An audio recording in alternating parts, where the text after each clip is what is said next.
For all of you who listen to Mac East Second Floor Studios presents Submersion and own an Android device, do me a favor. Go to the Google Play Store and download the Podcast Republic app. It's a fantastic app that allows you to get all of your favorite podcasts directly on your Android device.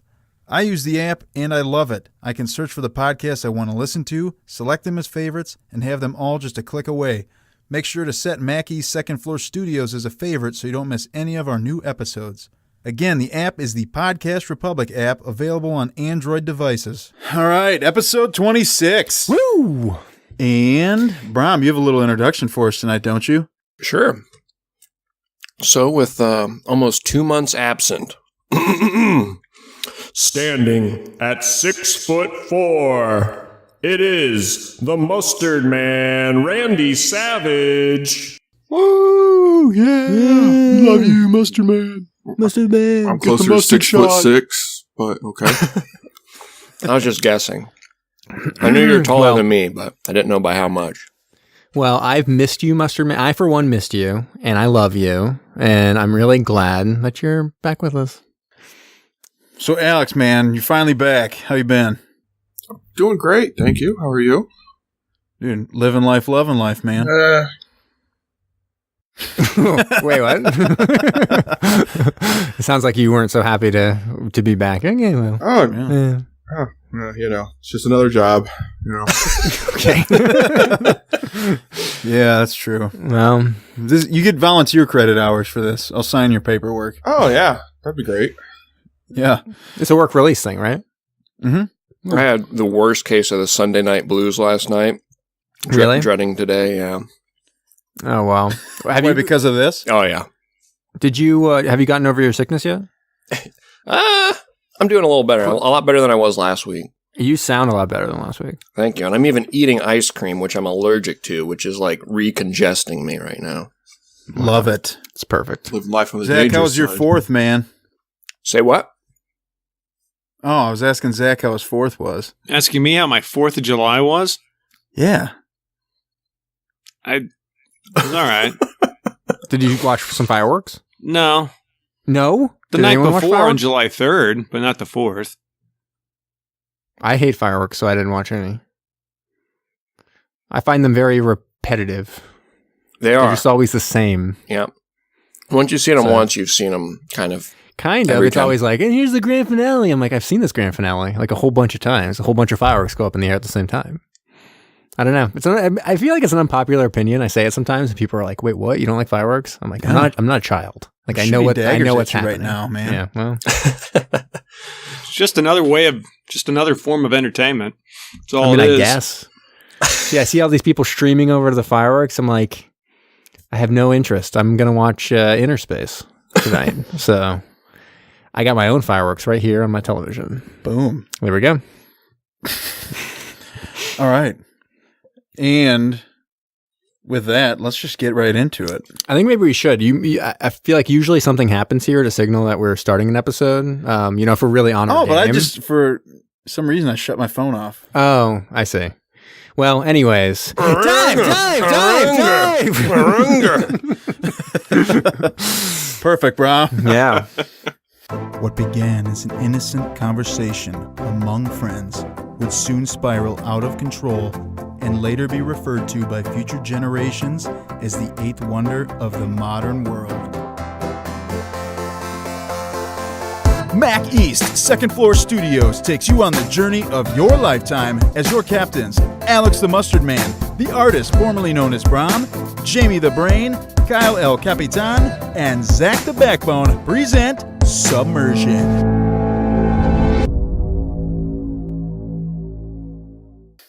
So, anyways. All right, Alex. Here we go. The classic. Alex. What movie did we watch? Oh, This man. is perfect, too. Oh, I hope you guys watched it. It's a 1987 film directed by Joe Dante called Innerspace. Are you shitting me? Don't try to chalk it up. Dear God. You know it's Joe Dirt. We finally have a movie with a cocky hotshot airman. You would think, yeah. This would have been definitely the Top Gun reference. But alas, he played it straight for the most part, other than saying Joe Dante's name is Joe Dante. Whatever. Yeah. Produced by Steven Spielberg. His name was right on the front. I had no idea. It showed up. I was like, wait, what the fuck? Yeah. Spielberg has something to do this? Crazy. Stars the sexy Dennis Quaid, the even hotter Martin Short, Meg Ryan. Looking her cutest. No comment and Meg about her. Ryan. And Meg Ryan, this was like the heyday of Meg Ryan. And I will also say that Meg Ryan lives a lot of the time where I grew up. And so, I used to see her around town and stuff like that. All right. For real? Yeah, Keep she'd moving be on. going out to lunch and stuff like that and be like, hey, that's Meg Ryan, whatever. Would she talk to you? Or she's like, No, oh, I've that's just never. one of my super fans. No, I've never said a word to her. Oh, okay. And then also Mr. Kevin McCarthy. Right, who played The bad guy. The bad guy. Oh, he's from UHF. I Yes, love him. I Yeah, know, he's the that's bad guy from UHF. That's what I saw him. I was like, where have I seen him? And I'm like, oh, Weird Al movie. Yeah, the Weird Al movie I watched I think there was a time for like a year where I watched it every single day of my life. You know how kids like watch movies over and over Yeah. again? UHF was one of those films for me. I did that with Monty Python and the Holy Grail. Yeah, mine was UHF. I used to be able to, what was it? Little Shop of Horrors was another one that I watched a lot. But That was in our trivia on Tuesday. what, Little Shop of Horrors? Yeah, it was like a little topic. It was everything started with little. I would have gotten it. What was the question? No, it was like a lightning round where everything. It was like 5 pictures, Oh yeah, no, it would have been easy. and one was the Venus flytrap, which I knew that. I think I was the only one that knew that one, but Oh. yeah, that was one of the 5 Yeah. answers. So, anyways, this did get an Oscar for best visual effects, and it's the only Joe Dante film that actually got an Oscar, which is kind of interesting Wow. in its own right. Yeah, because he did Gremlins. You'd think maybe Gremlins would have gotten, Oh, yeah. yeah, but no. Gosh, Gremlins is so great. Great Yeah. Christmas movie. Do they have a right. horror movie Oscar? What'd you say? Do they have a horror movie Oscar? They don't have any genre Oscars. Oh, really? Could have swore they did. Nope, they do not. Best action film. Over the Top, starring Sylvester Stallone. Again, for the 3rd year in a row. That movie is something else, man. Yes, it is. I would force myself to watch it. I think within the past year, it is rough. All right, let's get into this. Innerspace. All right, so we open up, and we're in San Francisco, and we're thrown right into the speech that's being given to kind of celebrate all the flyboys, all these guys who are the test pilots for the latest and greatest technology. And we open though with someone who's getting a drink poured. A lot of it's supposed to be like, oh wait, are we in the human body? Wait, what's going on? And then it turns out no, we're in this guy's glass with all these ice, all the ice in it. He's getting whiskey. And he's like, oh, shit, where's the head? And he's going to the bathroom. Mm-hmm. And this speech is going on. And then he comes out of the bathroom. And who is it? Sexy as fuck, Dennis Quaid. And he is drunk as shit. Oh, yeah. He is super wasted. And he's basically coming out and being like, celebrating us. Like, oh, look at these guys. Like, good for you, all you guys. And it's clear that he's kind of like a has-been. He was a great test pilot in the past, but he's a drunk. And everyone's kind of like, you should just hang up your stuff. But he's like, no way, I'm still like a test pilot. Mm-hmm. And you get the sense that he's doing stuff, but not with like the latest, greatest technology. So all the people they're celebrating are testing like this new stealth fighter, and he's clearly not. Right. And so anyways, he gets in a big fight with all these test pilots. And then his girlfriend, Meg Ryan, who is a reporter, Yes. kind of super embarrassed by this whole scene, comes back and kind of like rescues him, along with another guy who used to be a test pilot as well, who's become more of like an administrative person. Yep. Yeah. And they go ahead and Meg Ryan gets him back to his apartment. Yep. They bang it out all night. For sure, because Meg Ryan and Dennis Quaid, when you have 2 people of that caliber in one place, they have to bone. Mm-hmm. It's actually a law in California. Wow. Yeah. It's really impressive. It's one of those laws that most people don't follow, but I mean, clearly they were. Right. Yeah. Like those weird ones you hear about. Right. That you can't have like an alligator on a leash or something. Yeah. Right. And another one is like 2 people who are like 10s straight up have to bone. Interesting. Yep. So and anyways, then so Meg Ryan does a walk of shame out to a cab. Yep. And Dennis Quaid is just in a towel. Yep. And she closes the cab door and it's got his towel in and he's trying to get her to come back inside. The cab drives off. rips the towel off, and there he is, bare ass naked. Yep. And you'd think this would be where we would see his dick, but we didn't actually. No dick in this scene. Just butt. Yep, just butt. Like a lot of butt. And it was great. And I was very happy to see it. But no dick. Interesting. And then this part didn't even matter. It just said 2 months later. Yeah, boom. I don't know. Actually, it was kind of funny. There was at one point in the middle of the movie where they're like, and then when 2 months ago when you left, I was like, wait, what? And then I actually went back to the beginning of the film. I was like, oh yeah, they did say 2 months later. It's like such a weird thing that they decided to go 2 months. I mean, there's clearly as part of the plot, there's a reason why it's 2 months later, but like, oh yes, in the whole grand scheme of the narrative, it actually doesn't make a whole lot of sense. No. Why it needs to be 2 months later. Because we basically pick up a little bit where we left off, other than we're introduced to our third main character, which is Martin Short. Yes. And he is a hypochondriac, and he's at the doctor. And he, once again, thinks something is wrong with him, and he's having these recurring nightmares of this like orange-haired lady who is going through his checkout line because he's a grocer, and everything gets rung up way too high, and he ends up getting shot by her. Well, yeah, because it totals over $1,000. Way She's over, like, way over. Sonny, do you think I carry that kind of money on me? Pulls out this tiny pistol, not even the size of like a pencil, right, and just shoots him. Right. And so the doctor kind of is like, I love you. You keep my practice open because your weekly visits are what, you know, give me all my money. Mm-hmm. Essentially, you pay me a lot of money. But dude, you got to relax. Yeah. You're going to give yourself a heart attack. Go on a vacation stat. That's my prescription. He writes on a little pad, vacation, and gives it to him. And then it just kind of cuts back over to Dennis Quaid, and we see him walking into this He's heading lab. into his experiment. It's the and big he looks day. like a rock star. Oh, yeah. I mean, he really talking about Top Gun. He's looking like a Top Gun. He's got his like jacket on, and he's like, what does he do? He looks in the mirror, and he goes like, something's Jack Pendleton or whatever, Pendleton, right? Tuck Pendleton, like, you know, perfection or something, whatever he says into the mirror. I forget what it is. He even invents the selfie with somebody, like takes a camera I from actually someone. noticed that too. I was like, wait, were selfies a thing? This is so crazy. Yep. I guess maybe they were. But yeah, Totally he like makes that with one of the lab techs. He like takes a picture with someone, and it's clearly like a small lab, but they're doing this experimental thing, and he's been studying up on rabbits, and you find out why. He's going to be miniaturized and put into a rabbit for some unknown reason. I'm not sure they even necessarily spell out exactly what the experiment they're was just supposed doing to be. it. Yeah. But he's going in a submersible. Yeah, I guess he was supposed to control the rabbit, right? Because that was the whole thing of having the eyes and then the ears and stuff like that. He has the capability of tapping into the brain structure. I guess they never really said why. Yeah. Like in the whole movie? No, I'm saying about the rabbit, like what exactly he was doing with the rabbit. Or like, what was the point of the experiment? Well, I think they're planning to use this against like enemies, like be able to miniaturize you and inject you into a Russian or whatever, and then you're able to control and pilot the Russian is kind of where they're going. But they never with it. really controlled and piloted someone. They only talked to him and saw through his eyes. Wait, So I whoa, guess, whoa, whoa, I guess it would be, whoa, what are you doing? Oh, well, anyways. I'm just kidding. Yeah. But I mean, I guess that would be for spying. You could spy by like looking through someone's eyes, right? Like you got injected into this. But anyways, so they're doing this whole experiment. He's kind of, there's a key aspect to this is that you need two different microchips in order to miniaturize and then deminiaturize. You need the one on the outside and the one on the inside. So you need both of them in place to miniaturize, and you need both of them to expand or whatever, right?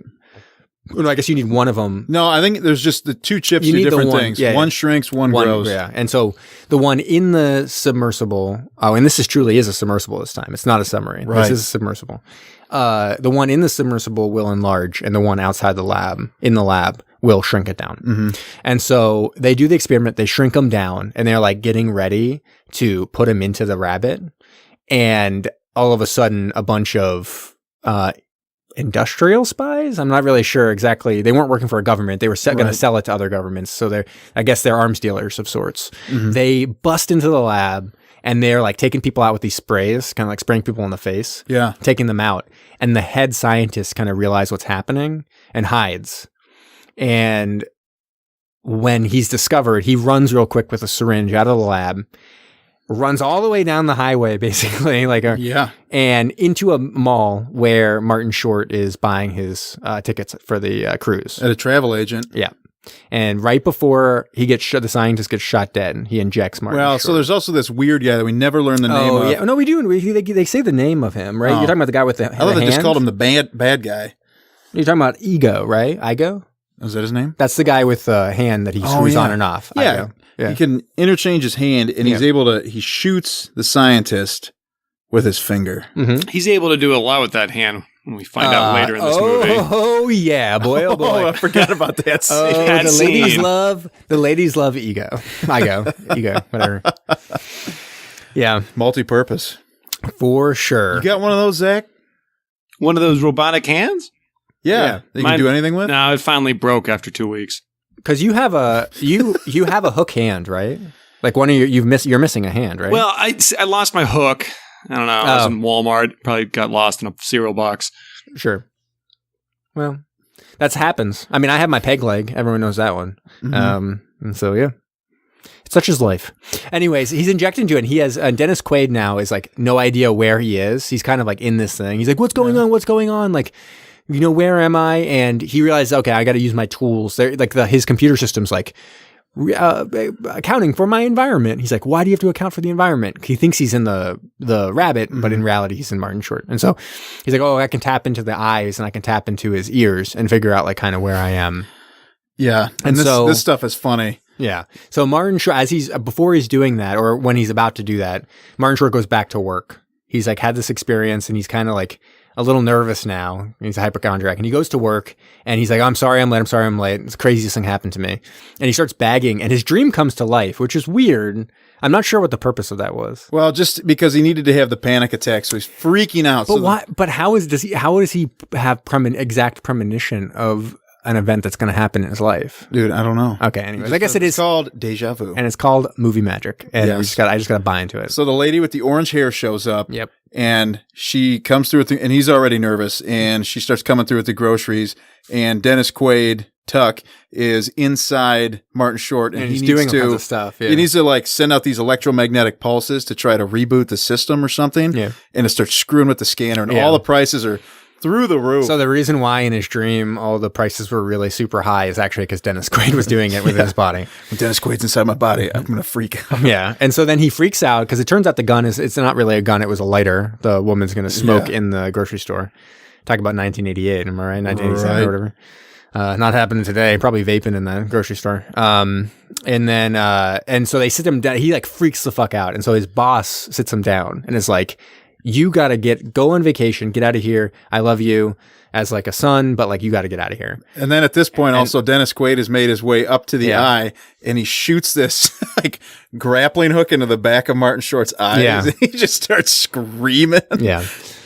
And so he figures out, oh shit, I'm in this human being. Like I can see out of this human being's eyes. I'm in a man. And then he goes into and taps into his ears and is able to start talking to him. Yeah, clamps something on him. Yeah. So Martin Short's made it back to his apartment at this point. And no, he's going to the doctor. Oh, he went back to the doctor. Really, that's right. And this is where probably my favorite lines in this entire movie start coming out.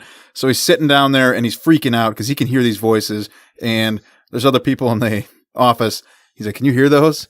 Like, what are you talking about? No, we can't hear them. Oh yeah, that's right. Somebody's like, Are you feeling all right?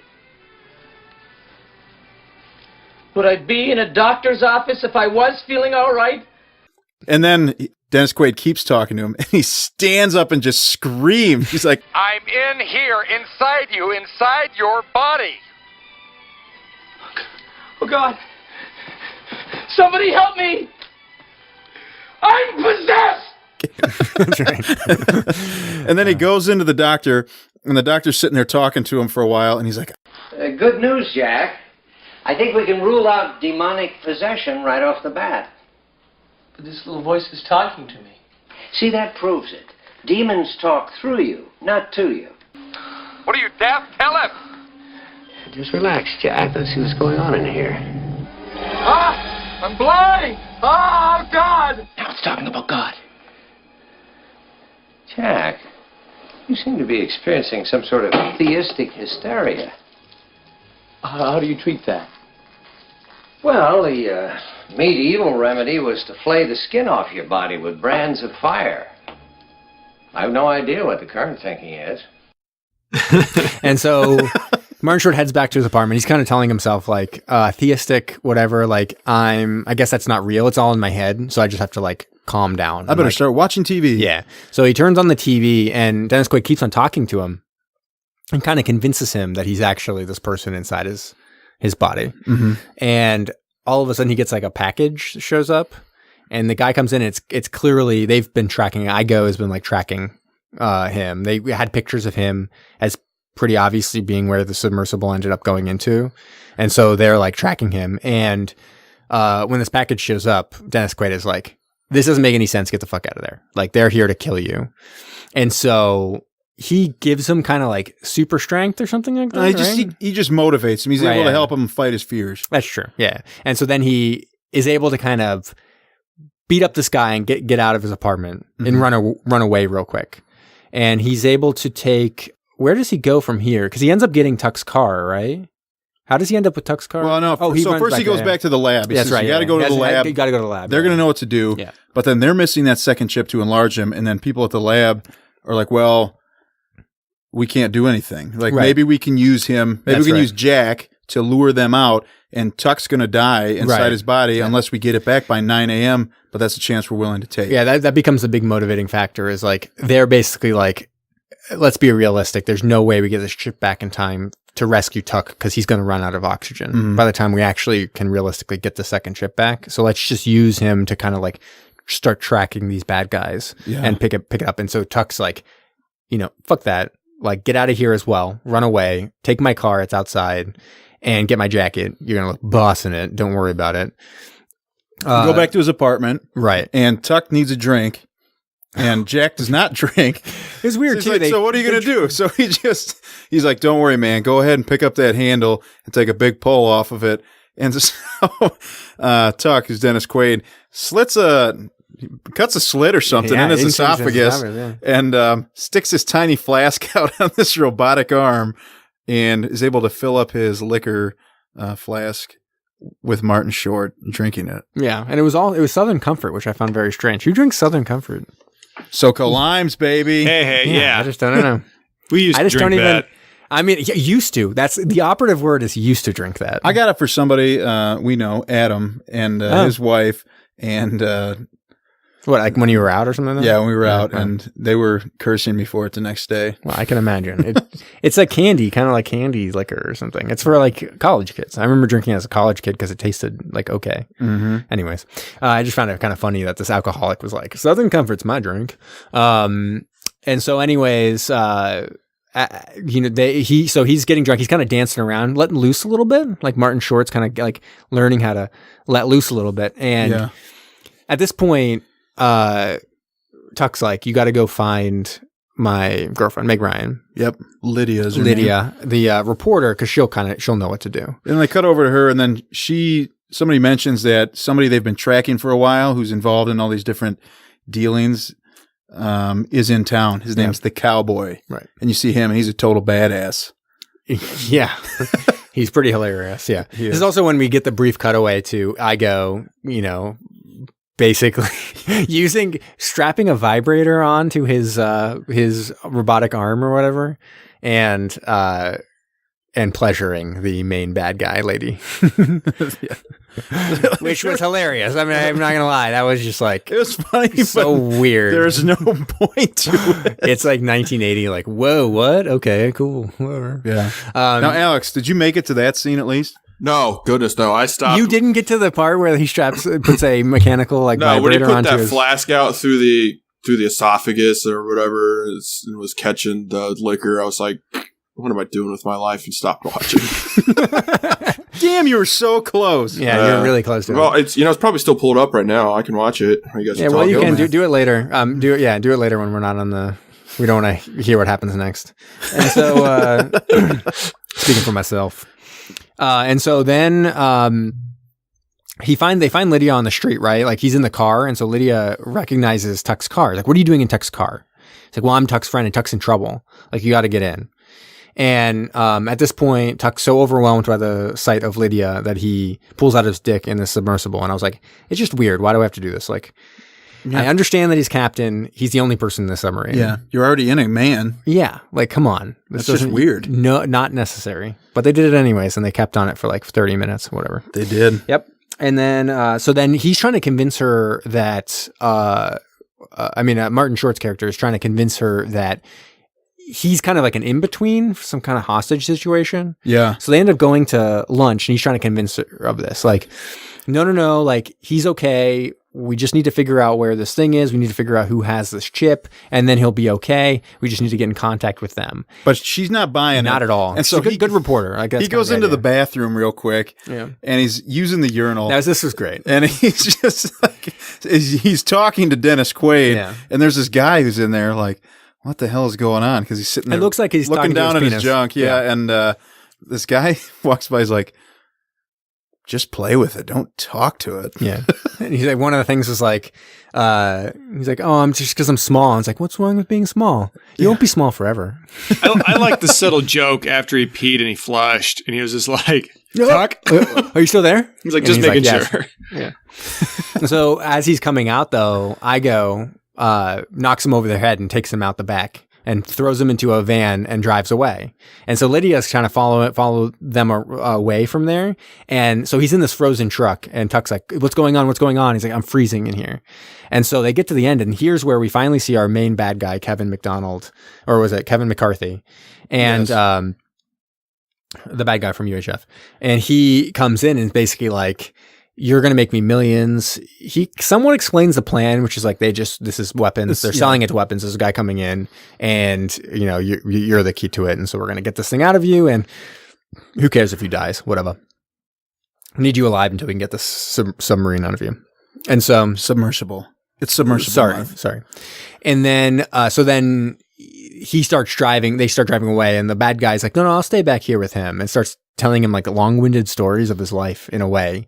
And once again, Dennis Quaid is like, you got to get psyched. You got to get the fuck out of this truck or else you're going to die.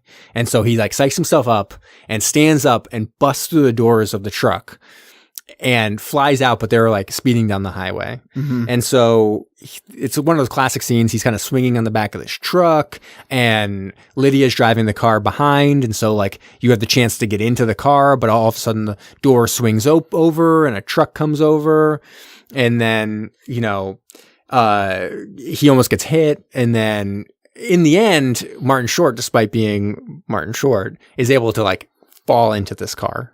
He is. Yeah. And then, so now Lydia believes him, and they want to meet up with the cowboy because the cowboy's going to make some kind of drop. So yeah, they're the person the bad guys are in contact with to sell the weapon is a guy named Cowboy. Yep. And so the cowboy's coming in from some European country. Somewhere. Yeah, but he likes to party down out at the clubs in San Francisco where this all takes place. And so they get a hotel room right next to him. Yes, and Meg Ryan's going to strut her stuff and try to lure the cowboy in. And boy howdy, does she, because they end up at the club. And not only that, Martin Short sees her coworker who's kind of like snuffed him the whole time. Yeah, they were supposed to have a date. Not snuffed him. My God. I know, snubbed him. And they were supposed to have a date, and she kind of blew him off. And now she sees him in like Tuck's clothes and is like, my God, you're looking sexy. And I was like, wow, those clothes look really like normcore, like normal. Yeah. It's just like not interesting at all. And then did you guys pick up on what the stuff she was saying to him? It was so funny. She's like, how I depressing. probably slept with everybody in the supermarket except for you, and like you're real the only one I depressing. really like. Yeah. But then Meg what the Ryan, hell? my favorite line from this whole scene is that the cowboy leans into Meg Ryan and goes, I only have 2 rules. One, what was the first one? He's like, one, I make love with my boots That's on. right. I make love with my boots on. And then he gets number 2 and he whispers in her ear and she looks just so disgusted. I tried to find online what it was. And people claimed it had something to do, it's hinted at later in the film, which is that they claim that the line was, I have a high tolerance for pain, especially in my balls. Like, that would make sense. That's what they claimed, and that would make sense for why she was discussing stuff. But it all seemed like vague and not like substantiated by anything solid. So people may have been just making a joke. Yeah.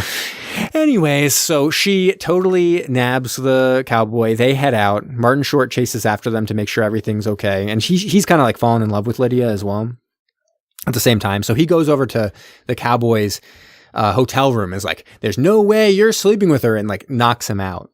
Yes. And then Lydia comes over and was like, I wasn't sleeping with her. I'm just over here. Like, Yeah. I was waiting for you so we could then go over and like get the Whatever they need. whatever we're going to do. And so they tie him up, and then Dennis Quaid is somehow able to He uses turn this crazy technology. to turn Martin Short's face into the cowboy. We got a real face-off situation going on here. Literally, yeah. Yes. And that was my least favorite part of the movie. It was real weird, although I loved the practical effects on this one. Oh, shit. We are not even close. we're getting there, don't worry. But yeah, so I actually really love the practical effects, and I'll talk about that a little bit later too. But yeah, the practical effects of him turning into this other person is done by a world-famous artist. All right.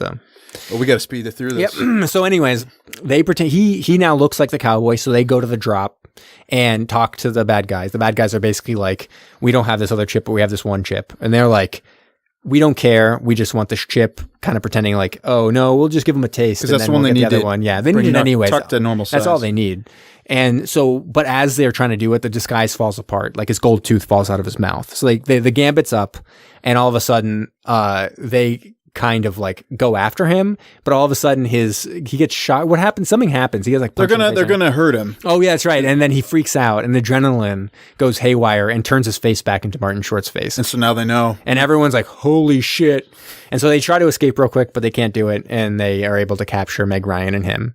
Yep. And then through some kind of crazy whereabout or turn of events, Meg Ryan and Martin Short are down in this little prisoner area, and Martin Short wants Tuck to turn off. He's like, he wants give me a second, give me some privacy. And then he kisses Meg Ryan. Yeah. And then he's Dennis Quaid switches over into Meg Ryan's body. Yeah, I feel like it's the idea is like Martin Short realizes like it's not going to happen. Like she's hung up on Tuck, and Tuck's hung up on her, but he feels so much, and he's feeling more than he's ever felt before, and he wants to at least, kiss her that one time. Yep. So he kisses her that one time and ends up transferring Tuck over to her, although we don't know it at the time. Right, we don't know it, and neither does the bad guys. Yeah, neither does Tuck, and so he finally discovers that he's in Lydia when he sees a baby. He sees a baby. So she's pregnant with his baby, and that's one part of it. And then the other part of it is Martin Short is taken to this lab by the bad guys,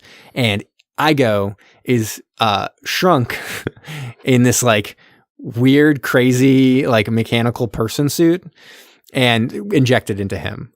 So now Tuck's in Lydia, but this bad guy is in Martin Short. Yes. Yeah. And so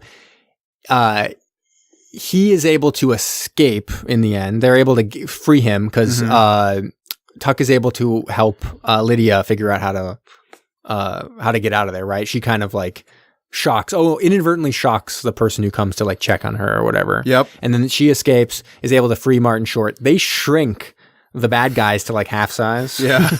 I thought that was really funny. It was really funny. And then they jet out of there. Well, they kiss also and then switch back eventually. Yeah, which is a bad idea because now Dennis Quaid has to deal with this bad guy. Yes. When if they had just stayed in Lydia, he wouldn't have had to deal with that at all. And the bad guy's screwing him up real bad. He's like drilling into his air tanks, cutting cords and stuff. So Dennis Quaid's air supply is running out real fast, and things are in a dire situation. And so he gets Martin Short to be real nervous and get his like stomach acid up so that he's able to drop the bad guy into the stomach acid. And it kind of harkens back to a joke they made earlier, which is like, if you aren't careful and I run out of air, do you want some little tiny skeleton floating around you forever? And he's like so freaked out by that. That's what kind of motivates him to start helping Tuck. And now he actually does have a small little skeleton person inside his body.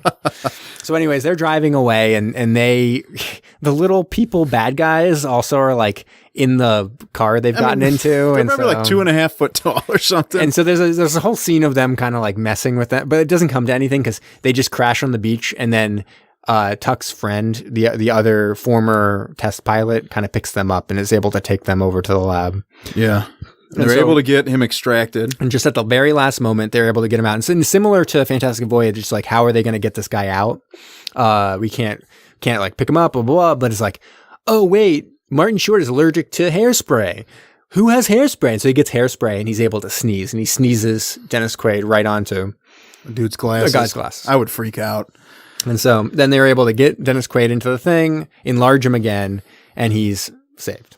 He is. And then Tuck and Lydia, Dennis Quaid and Meg Ryan get married. Oh, yeah. And they drive away. But who's their limo driver? It's the cowboy. He's loading some really heavy bag in the back.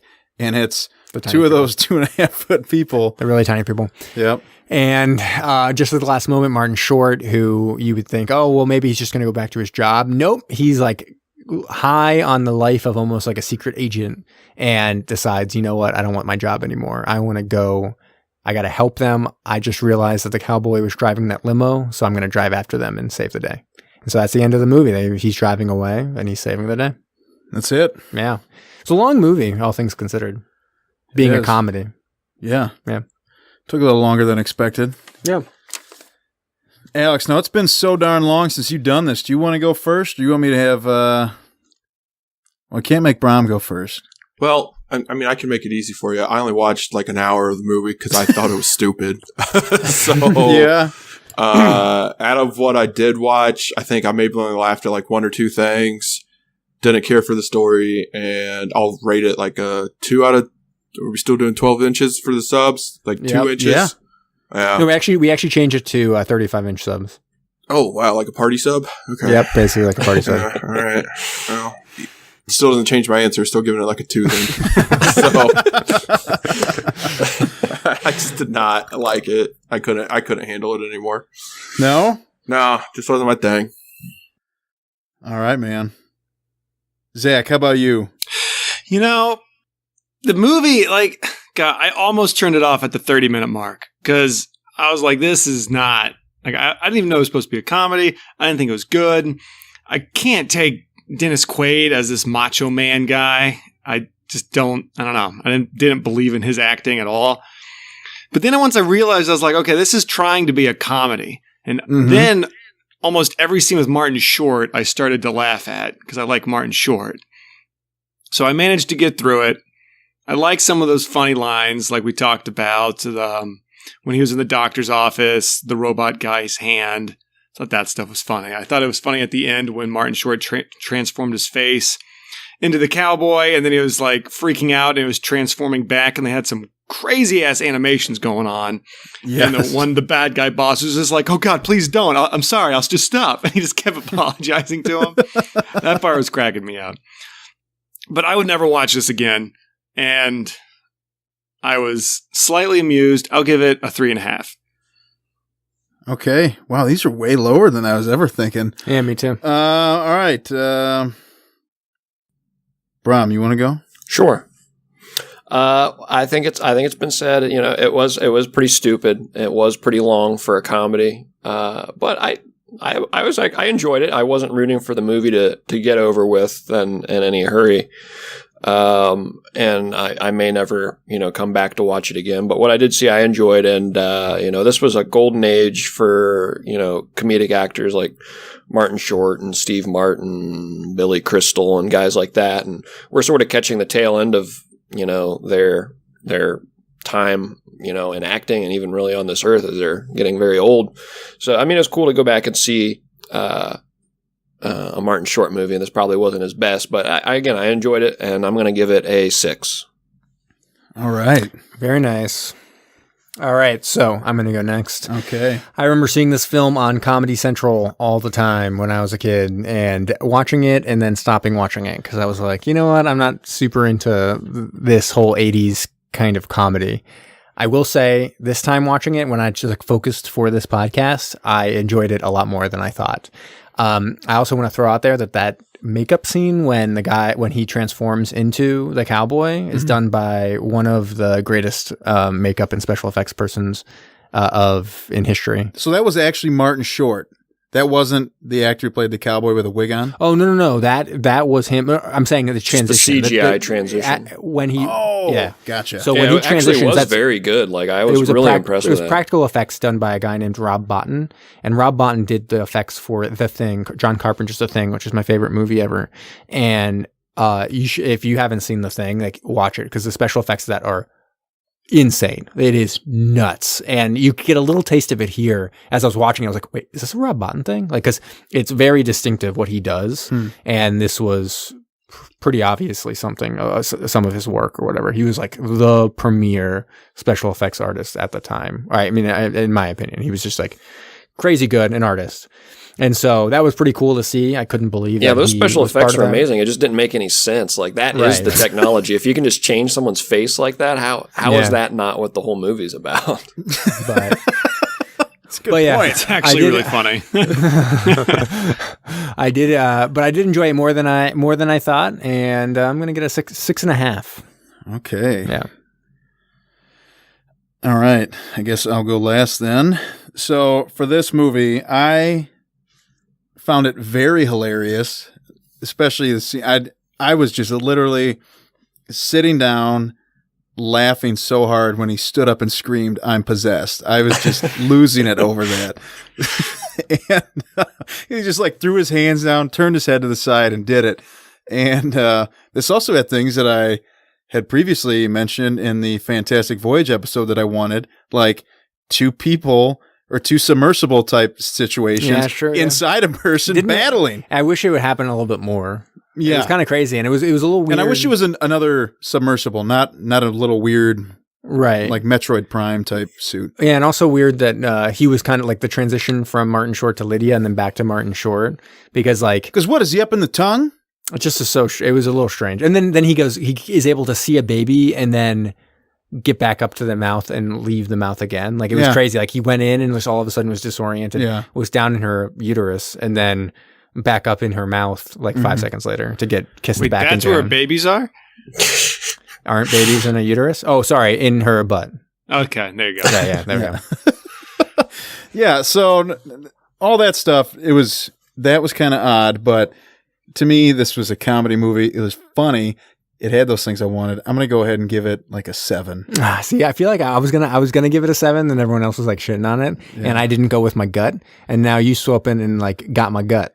Yeah, I got you, man. Yeah, man. I should have went with my gut. My gut. Oh, okay. Don't worry. I'm the brain, but sometimes you got to go with the gut. Sometimes your head says something, and you got to be like, no. I'm going with my gut. Man, I hope we don't change anybody's name on the intro to the gut. Or the heart. I also go. Sometimes I go with my heart too.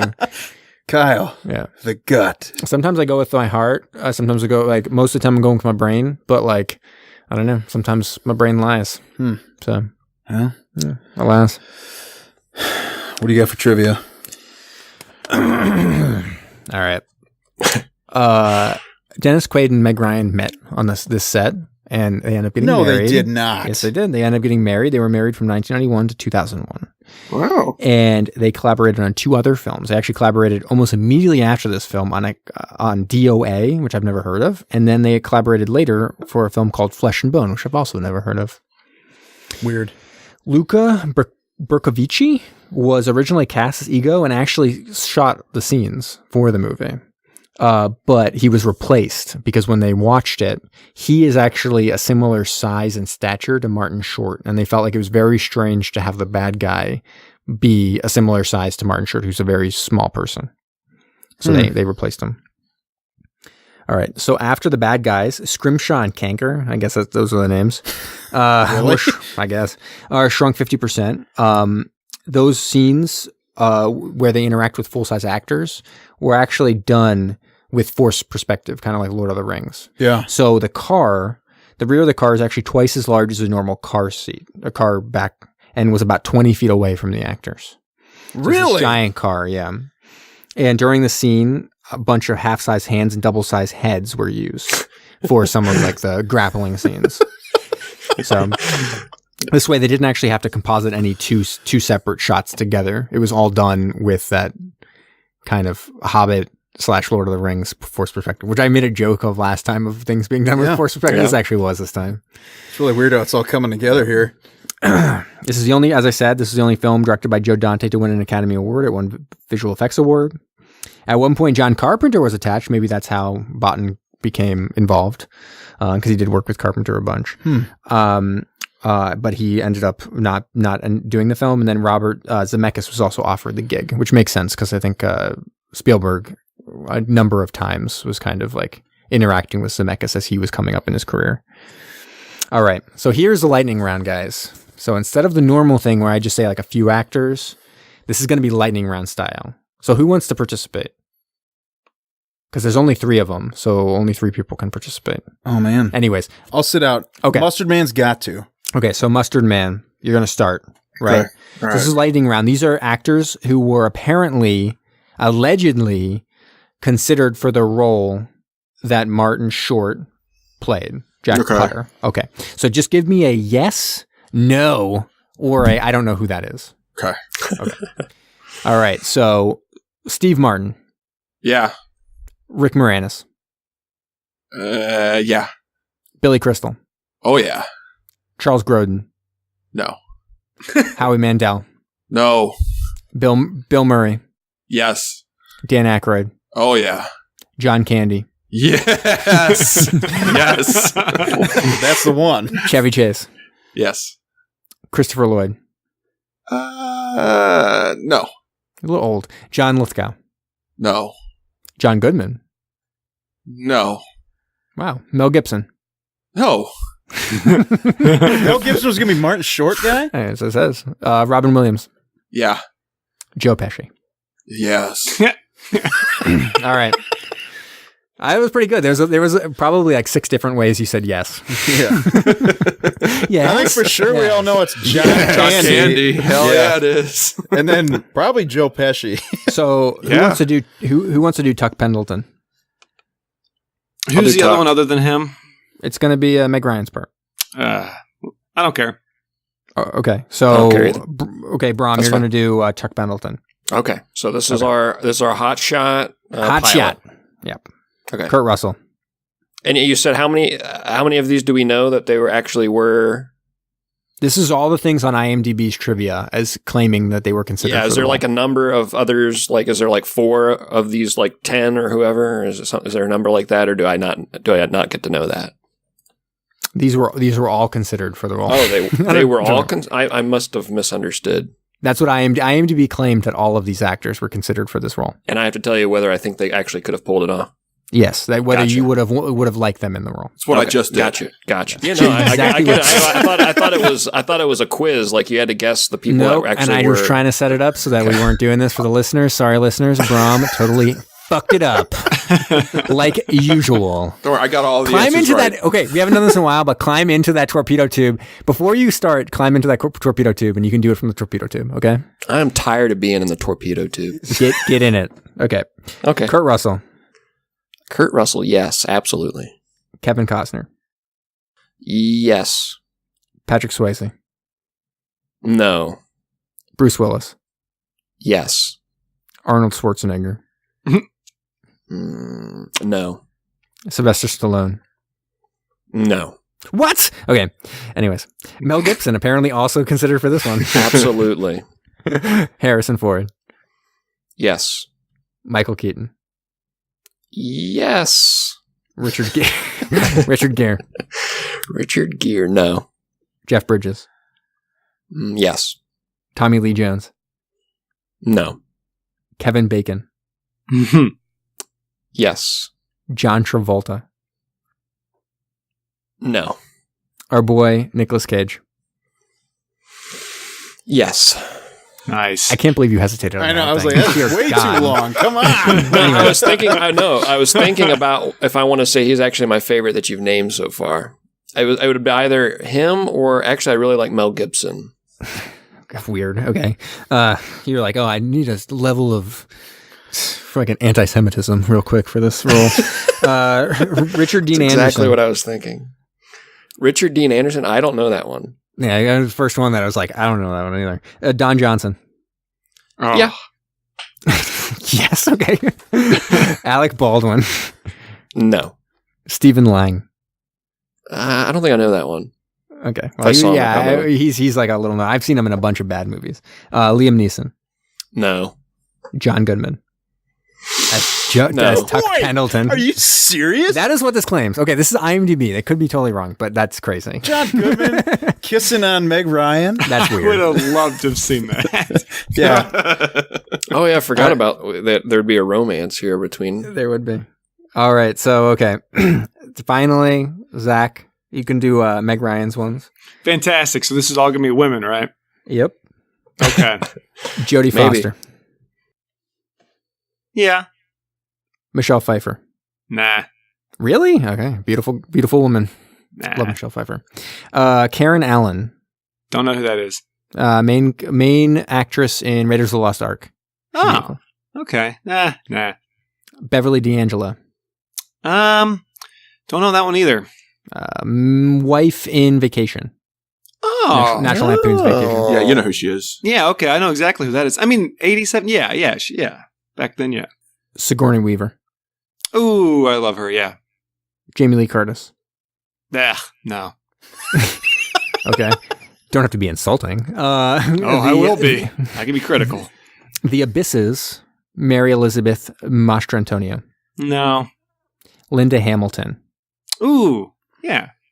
Renee Russo. Nah. Julia Roberts. Ooh, nah. Oh, Elizabeth Shue. Don't know that one. You don't know Elizabeth Shue? Give me something. Adventures in Babysitting. Nope. Main actress. She is beautiful. Oh, she's also Leaving Las Vegas. Ooh, now I like that. Claudia Wells. I actually don't know this one at all. I don't either. Angelica Houston.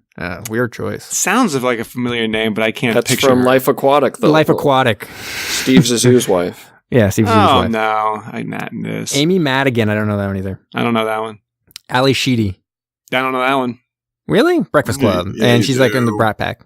Really shitty actor.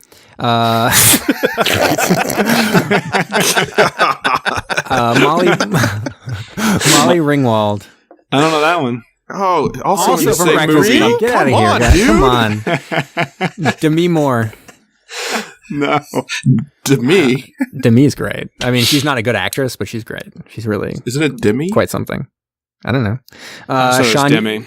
Sean Young I don't know her. from Cutting Edge and The West Wing. Never saw that. Okay. She's also, I think she would have been really good in this, actually. And Madeline Stowe. I don't know who that is. I don't know who that is. And then finally, Ed Harris. Yes. With There her it I is. names. agree. Yes. Ed I was Harris waiting. wins, I right? was waiting. Yep.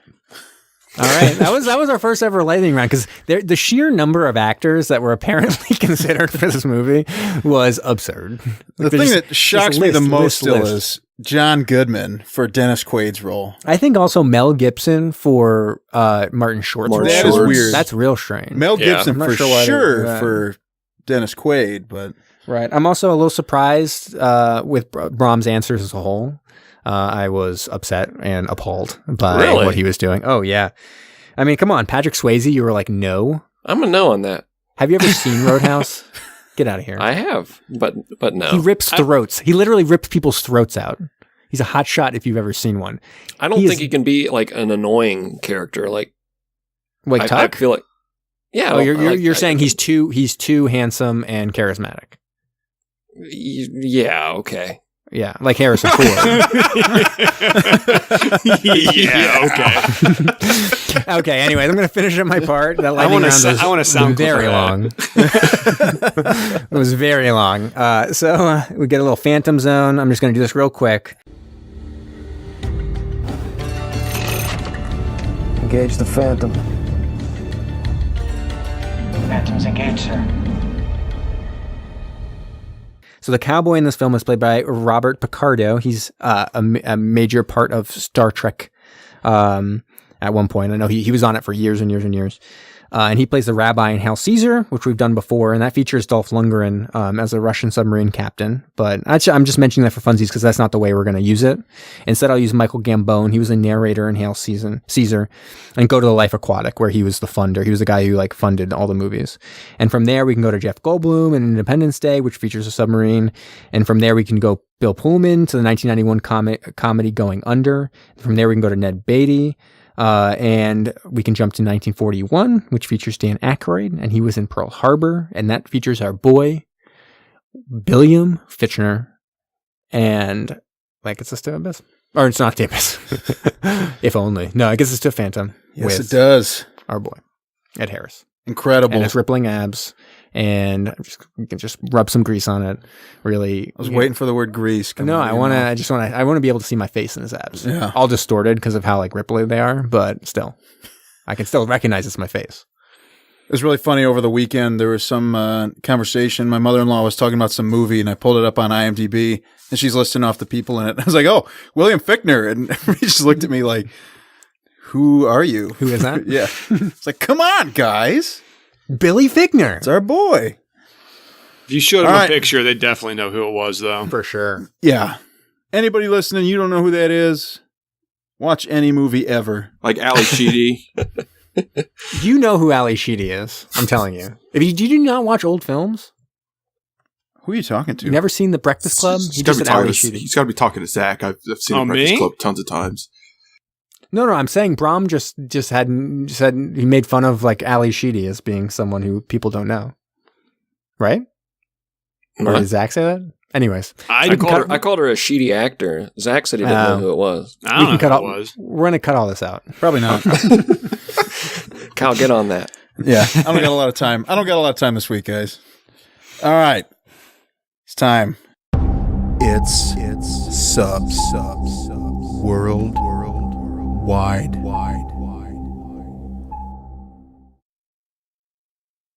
As we continue, Submersible Month, which we actually had a submersible in the movie this month. It's pretty great. I decided to go with the DSV Alvin. DSV stands for Deep Submergence Vehicle.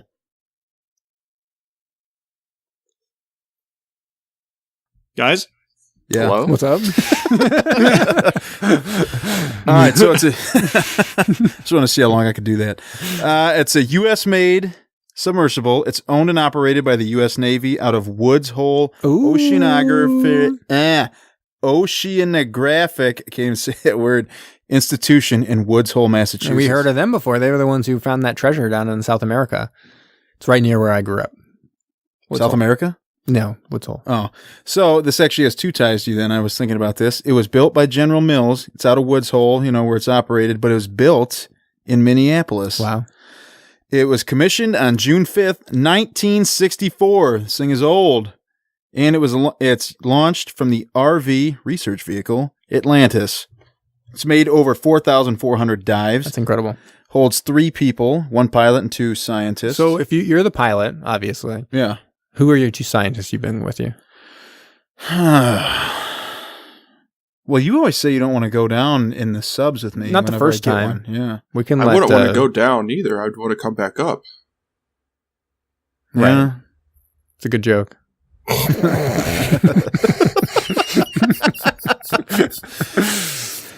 All right. Anyways.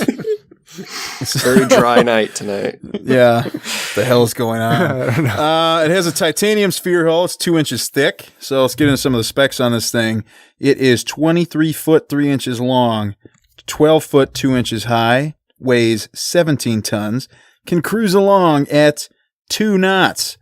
Not going very fast. Has a range of 3.1 miles, an endurance of 72 hours, which that was kind of confusing to me because I thought, if it can go, Right. Yeah. if it can only go 3.1 miles, you're getting there before 72 hours. But the test depth for this was originally 14,800 foot, but after some upgrades done in recent years, it can dive to 21,300 feet. Wow. I think it was tested upwards of 25,000 feet or something like that. But so when it dives to the floor, it uses 4 208-pound weights to drop rapidly. And then every time they're done with a dive, they just cut the weights off and leave them at the bottom of the ocean.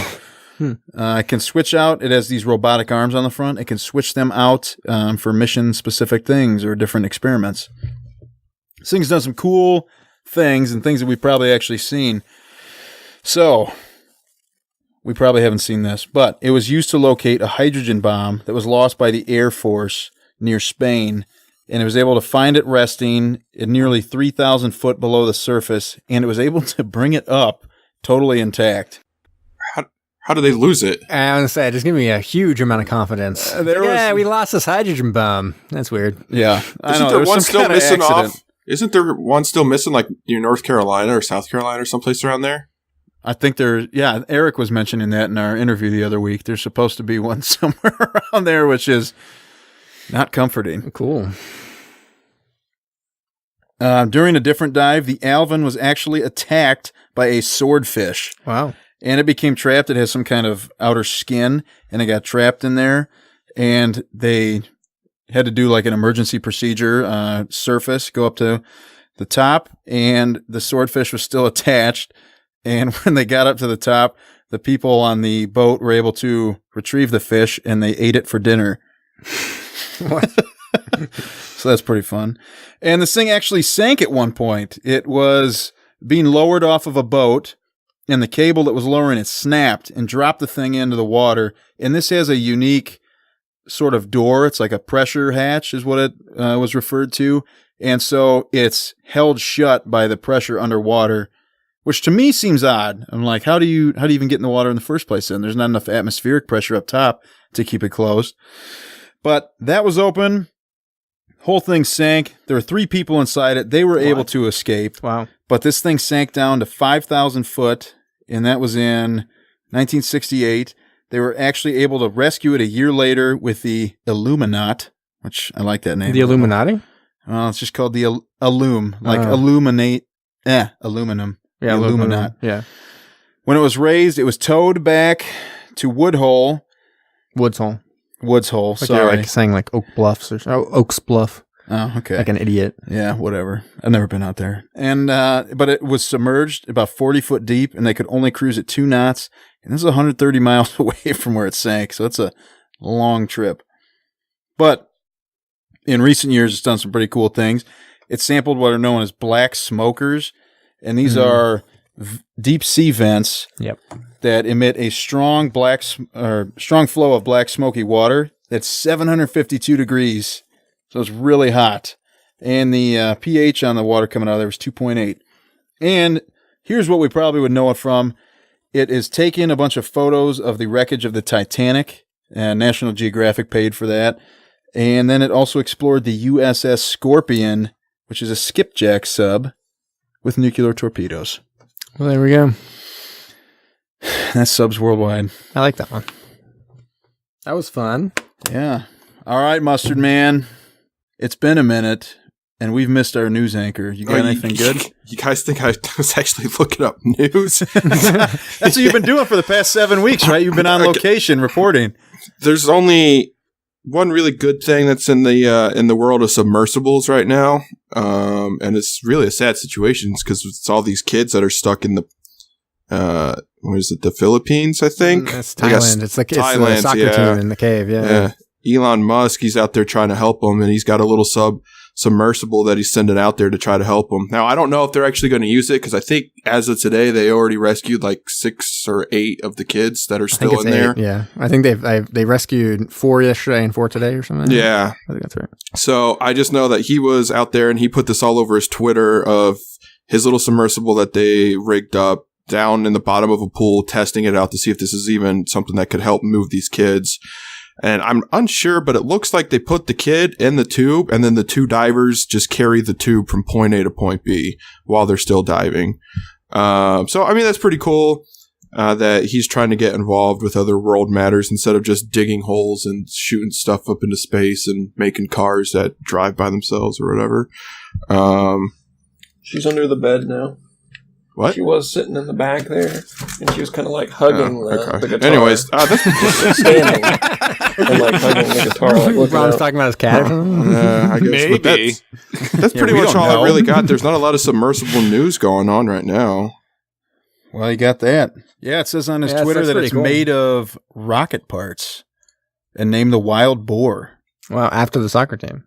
Yeah. Well, also in 40 minutes, President Trump's announcing his Supreme Court nominee. Don't know if you guys care about that or not. But I heard indeed that he's going to be nominating a submarine. So I'd hope so. Yeah.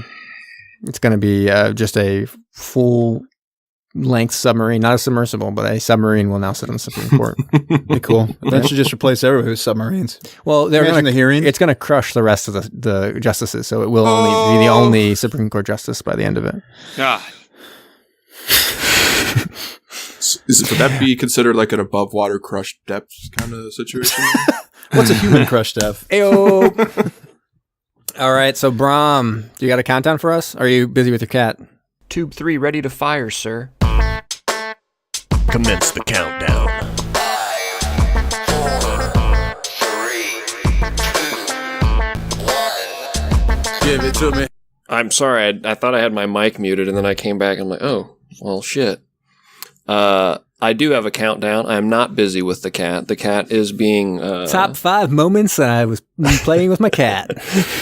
She was like climbing my guitar and just kind of got stuck up there. It was really funny. For the listeners, you got to believe us. It was real hilarious. Why Yes. have you not played guitar on the podcast yet? Actually, I don't know what's wrong with it, but if I plug it into an amp or something, it doesn't actually generate any sound. If I plug it into a tuner, anything like that. Long story, but it's broken. It's probably because you have a cat on it. Yeah. It could be. The cat may have ruined it at some point. But yes, I do have a countdown. So, we've spent over half a year together already. Wow. We've had highs, we've had lows. Like tonight. Yep. We are on a submarine after all, so we've been down to crush depth even. We voted and we named this here vessel the USS Wet Floater. We've watched and reviewed 26 films now. We've interviewed U.S. submariners, and we've even been followed on Twitter by the director of The Fast and the Furious. But the time is nearly upon us for a new regime. I'm talking about World War Brom. Oh my God. Here it is. I'm tired of being stuck in torpedo tubes. You have I no shouldn't have done idea. it. I'm sorry, guys. Here's a breaking point. You have no idea what I'm capable of.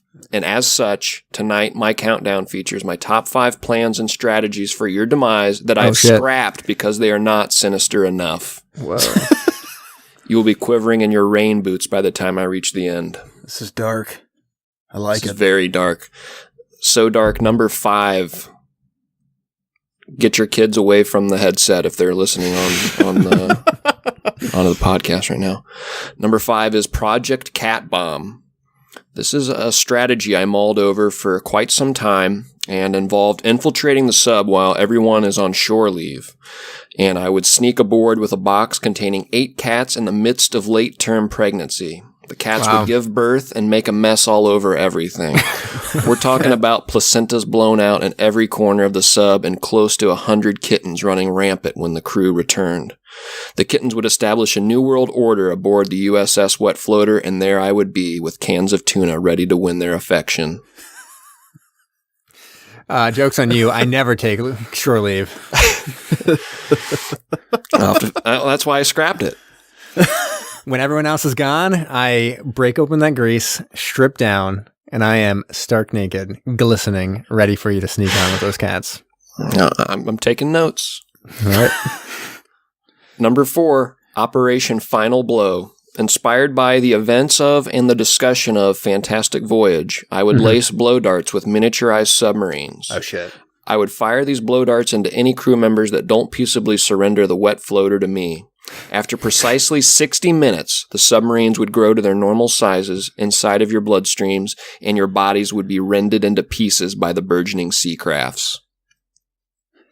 I like that. We have to be careful what we talk about on this podcast because that was "That's a pretty directly good idea." straight from our discussion. So to be careful. Yeah, he is taking notes. You guys give me ideas every minute, especially when I'm sitting in that torpedo tube with nothing to do. That's true. It's a very boring torpedo tube. Just got basic cable. Doesn't even have Netflix. Number 3, reach Not a for the sponsor. stars. Not a sponsor. Not a sponsor. Number 3, reach for the stars. With this project, I would methodically steal your identities and register you for the newest branch of the U.S. Armed Services, the Space Force. When you are determined to be delinquent for boot camp, the full power of the U.S. military would come and forcibly collect you to serve our country to infinity and beyond. That's when I'd make my move. Whew, that one is. You really thought about That one's real dark. It's like because that's like a lot of planning and stealing my identity. And I got to say, I probably don't do enough work to make sure that's not stolen. You could probably pretty easily steal it. Yeah, dude. Yeah, that's also a very topical current event, Space Mostly, Force. Makes you wonder if he's got it already. Because I think it's almost probably every other episode I say my full social security number on this. Yeah. Yeah. I read my credit card information right at the beginning of this. Yeah, it's weird. Number 2, Operation Salty Sailors. When you least expect it, I will loosen the caps on all the salt shakers in the mess hall. The next time you would sprinkle a little salt on dinner, you would pour out the entire dispenser and ruin your meal. You would spitefully devour your food anyway and heighten your blood pressure. Your weakened hearts would not be able to manage the stress of a hostile takeover, so you would surrender on the spot. And that might be my favorite one so far. If that one doesn't work, at least you have like kind of a long con going, because the idea would be eventually we'd all die earlier than you anyways. Right. Yeah. I'm banking on it anyway. Yeah, that one's real. That's real sinister. Number 1, Project Floppy Dinner Roll. While in dry dock, I would begin advertising a free Limp Bizkit concert to take place aboard the Wet Floater. Oh, shit. When the crowds of rabid Bizkit fans arrived and learned the concert was fake, I would lead the riotous mob in filing a class action lawsuit against you for conspiracy to commit fraud. As restitution, we would demand the USS Wet Floater be handed over to us with me as the new El Capitan. And that, if that doesn't leave you shaking, I don't know what will. Jesus. Beautiful. Goodness. Some scary stuff, man. All right, that's it. Let's turn it over to something a little more enlightening. So you were saying Limp Bizkit though, and not Limpet, right? And Not rabid Limpet, Limpet fans. It's not Limpet. just Zach coming over and I wouldn't want to be coming to the boat. piloting a crew of people that enjoyed that movie. I'd have a good time there. Wasn't there a Limp Bizkit concert down in Dayton a couple years ago on April 20th? At a gas station, I think, inspired right? me. Sunoco. Damn straight. That got dredged up again. It's the now they're talking about hosting the total solar eclipse, the next one in like 2022 at the gas station at Wayne, the Sunoco on Wayne. Did we lose Kyle? Yeah, we had a little bit of technical difficulties for a second. Yeah, it sounded like a starship shutting down. Did you guys lose that cat? Oh shit! Climbing on our Did you guitars. put one in my house? It's start of the plan. I won't own up to it on a podcast. I can neither confirm nor deny. All right. All right. Let's finish it up with our favorite. That is your full name, right? You're not just. It's not just Zach. It's Zachary. Yes. Zachary Factory. Is Zachary. Oh, sorry, Zachary. I'm sorry, Zach. You got some facts for us? Zachariah Facarias?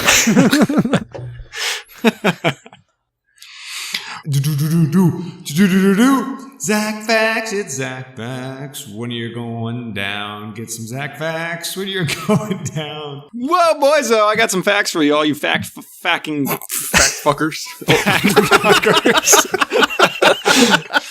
Out there. Innerspace.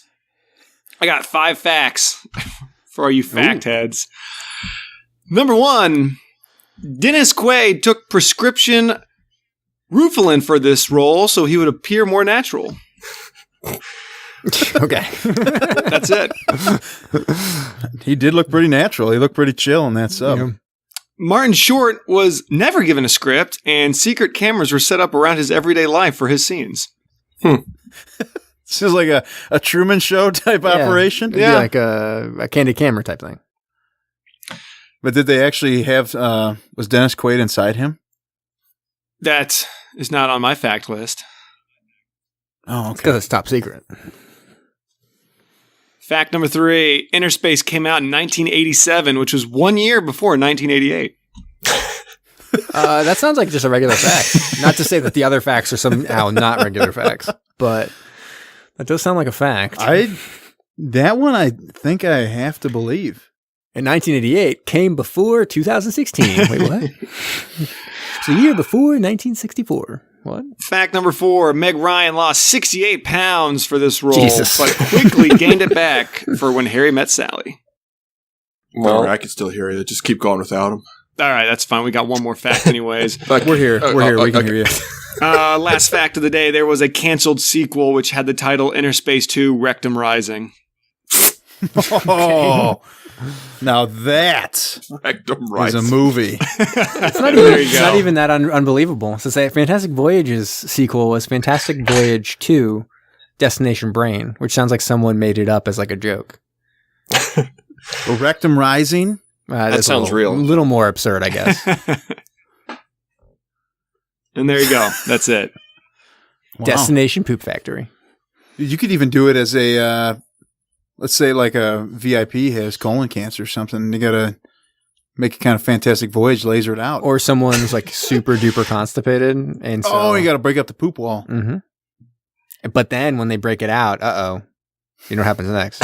Episode 3, the blowout. All right. And then it's voyage through the sewer system. It's very informative. Mm-hmm. This is how the municipal water system works.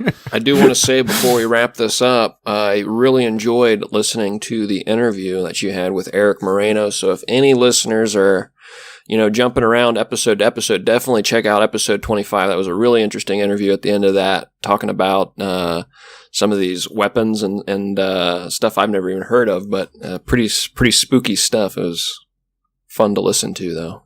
Yeah, you're talking about the interview? Because we jumped out. We heard nothing you said.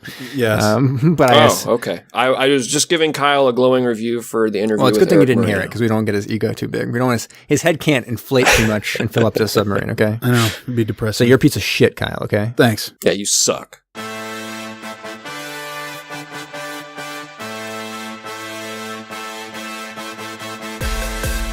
Thanks for listening to Submersion.